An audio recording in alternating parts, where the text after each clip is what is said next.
বাংলাদেশ আর ভারত যদি অষ্টম স্থান দখল করতে পারে তাহলে অলিম্পিক খেলা নিশ্চিত হয়ে যাবে।蓝看奥比，要出来看看呢。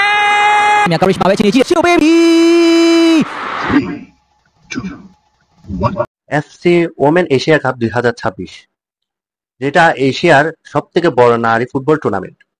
এই টুর্নামেন্টটি শুরু হতে যাচ্ছে 1 মার্চ 2026 থেকে 21 মার্চ 2026, আর এবার আয়োজক দেশ হিসেবে আছে অস্ট্রেলিয়া।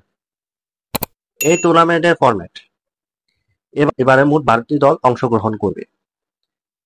12টি দল অংশগ্রহণ করবে, প্রতিটি দলকে 3টি গ্রুপে ভাগ করা হবে এবং প্রতিটি গ্রুপে থাকবে 4টি করে দল। সাউথ এশিয়ার মধ্যে আমাদের 2টি দল আছে, একটা হচ্ছে বাংলাদেশ আর একটা হচ্ছে ভারত। বাংলাদেশ বি গ্রুপে এবং ভারত এ গ্রুপে। পর্যায়ক্রমে আমরা দেখে নিই কোন গ্রুপে কোন কোন দল আছে।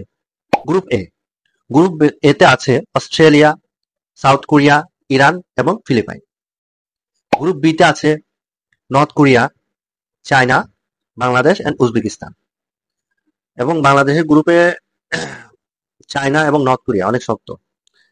তুলনামূলকভাবে উজবেকিস্তান একটু সহজ দল আছে। বাংলাদেশ যদি উজবেকিস্তানকে হারিয়ে দিতে পারে তাহলে একটা সম্ভাবনা যায়। আর গ্রুপ সি, গ্রুপ সিতে আছে জাপান, ভিয়েতনাম, ইন্ডিয়া এবং Chinese Taipei. Chinese Taipei Bharat, Japan আর ভিয়েতনামের সাথে কষ্ট হয়ে গেল, চাইনিজ তাইপের সাথে পারার একটু সম্ভাবনা আছে।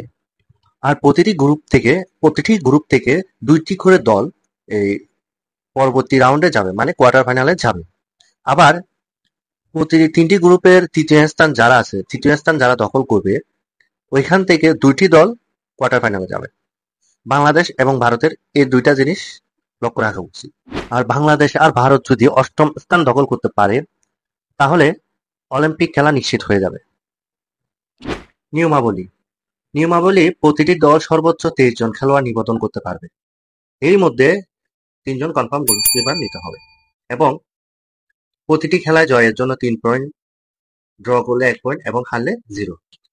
আর সমান পয়েন্ট হলে টুর্নামেন্টের খেলার হেড টু হেড এবং গোল সংখ্যা এবং পয়েন্ট টেবিল দেখে বিবেচনা করা হবে। একটা বিশেষ তথ্য দিয়ে দেয়, এই টুর্নামেন্টের মাধ্যমে প্রথম 6টি দল বিশ্বকাপ খেলার সুযোগ পাবে, সরাসরি কোয়ালিফাই করবে এবং এশিয়ার নাম উজ্জ্বল করবে। আমরা চাই আমাদের সাউথ এশিয়া থেকে বাংলাদেশ এবং ইন্ডিয়া পরবর্তী রাউন্ডে যাক এবং বিশ্বকাপও খেলুক, এটা আমাদের একটা স্বপ্ন।